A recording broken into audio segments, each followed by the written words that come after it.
What's up, guys? These are the top safety tips you must know before you start solo traveling.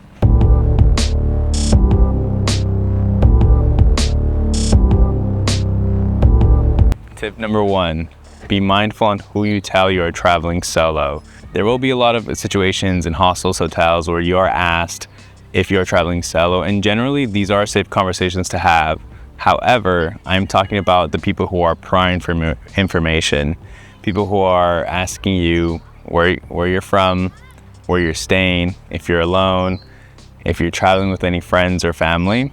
These are the ones to be on the lookout for. Feel out the room, feel out the energy, make sure you're not divulging any information that is gonna land in the wrong hands. And when it comes to being mindful of who you're telling that you are traveling solo, I want you to read the person's energy. Are they being very pushy about getting information from you? Are they being, very questionative of where you're staying? Are they asking what you're going to be doing the next couple of hours? These are key insights that will let you know that that person does not have good intentions for you. Here are my top 2 things that I have used in the past that I notice deter interest. 1, I will tell that person, I'm alone right now, but I'm going to be meeting friends later. That tells them, hey, this person is going to be looked for in the next couple hours, right? Somebody's going to be looking for him in the next couple of hours. The second thing I say is, I'm not alone. I'm here with you right now, and I'm surrounded by a bunch of people. This tells them that, 1, you're obviously very observative and very situational aware of what's going on around you, and 2, importantly, that you are confident in going up to anybody around you and voicing that you need help, that this person is creeping you out, that this person is up to no good, whatever the case may be. But if your safety is on the line, make sure you are vocal, make sure you're confident, and make sure you can go up to somebody that will help you. Second tip is pulling out your phone. When you go to pull out your phone, this is the technique that I want you to use. This is your phone. You're going to pull it out of your pocket. You're going to firmly grab it from the bottom. Grab that phone, put it to your upper stomach, and then with your other hand, you're going to cover the top, right? A lot of people do this, and then somebody comes and just snatches it from the top. So, grab one hand, put it towards your upper stomach, and this other hand goes to here.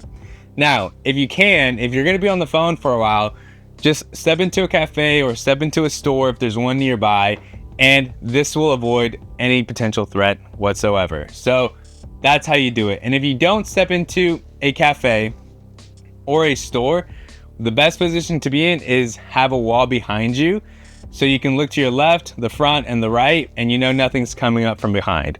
That's how you pull out your phone. Also, there is those chain things that people sell that it's a phone case and there's a chain going around it. I have also seen some of those get snatched, right? The person will come and they'll try and pull it out. They'll generally yank pretty hard. So your head will go down and you're gonna have to fight this dude essentially. Tip number 3, if you're traveling to a country that primarily uses cash, make sure you grab small denominations and make sure you separate your large bills from your smaller ones. Tip number 4, avoiding pickpockets wherever you go. When it comes to organizing your cash, along with getting one of these, there's also one hack that I've developed that I've discovered on my own, and it is my tip for you. And this is the big cliffhanger, if you will. What I did when I was traveling through Southeast Asia is I kept my money, instead of a wallet, I kept it in a book. And this was by far the greatest hack that solved all of my problems, because what I would do is I would order my denominations from least to greatest, and I knew, right, I would have a couple of cutouts in here where I would have big bills, smaller bills, and I knew exactly where to go to. So when I was rocking my fanny pack across my chest, I could easily see what was there, right? Because the pages would split up. And this is how you avoid that big mistake that a lot of tourists make, I've seen this all over Vietnam where somebody pulls out a big wad of cash, right? They pull out a big wad of cash. And when you pull out a big wad of cash, everybody around you knows and sees you, right? That makes you a target for pickpocketing. You don't want to do that. You'll want to avoid it. So this is a hack that I came up with, guys. If you try it, let me know how it goes. I honestly think it's a great hack because it's a great way to keep your bills organized and also hidden, right? Not many people will know that you're keeping money in this book. If you're curious, this is Epictetus. I generally will take it with me on all of my travels. I think it's a great go-to book for me. And yeah, little side note, I enjoy Stoic philosophy, and this is one of my favorite books.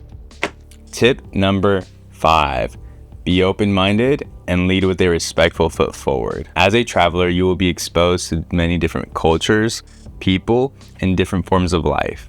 It is important that you stay open-minded to these different experiences because 1, they will likely teach you a lot about yourself, and 2, I find that when you are open-minded to different cultures and different people, those people will be open-minded towards you. They are more likely to be friendly towards you. They are more likely to welcome you with open arms and spark conversations that can lead to you experiencing the city or country in a different way than you would normally would.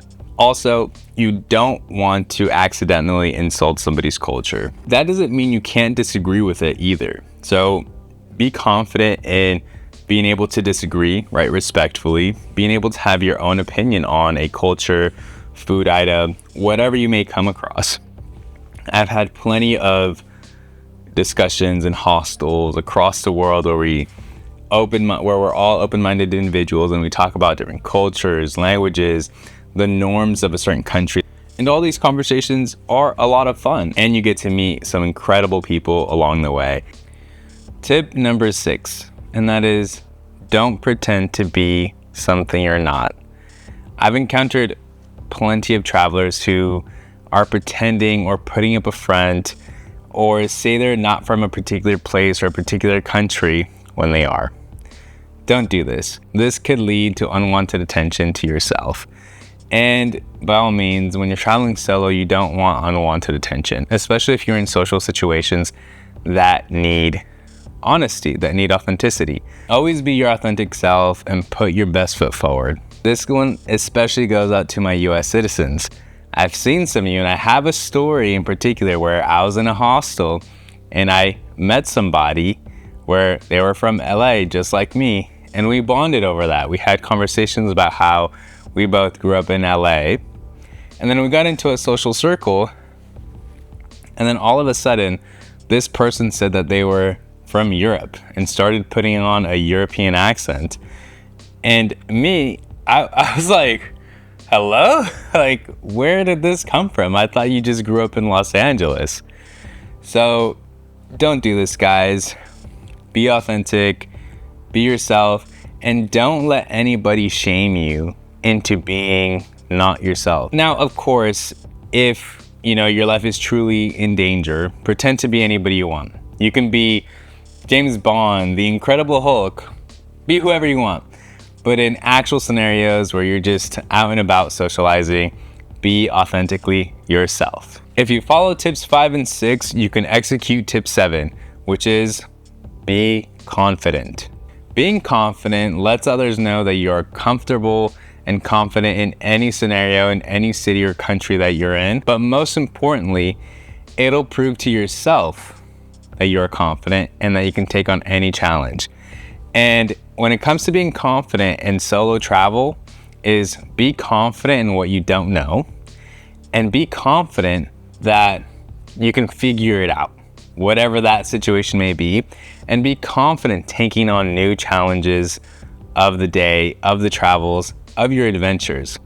Solo traveling is one of those hobbies that really exposes you to the inner workings of yourself that you just aren't really familiar with.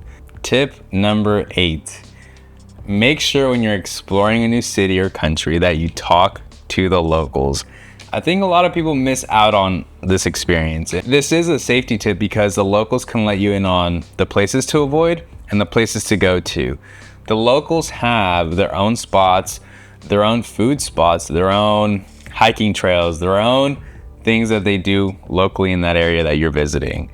And likely they will let you in on this information if you chat and be friendly with them. If you made it to the end of this video, go ahead and give me a subscription and comment down below your top safety tips, and I'll catch you on the next one.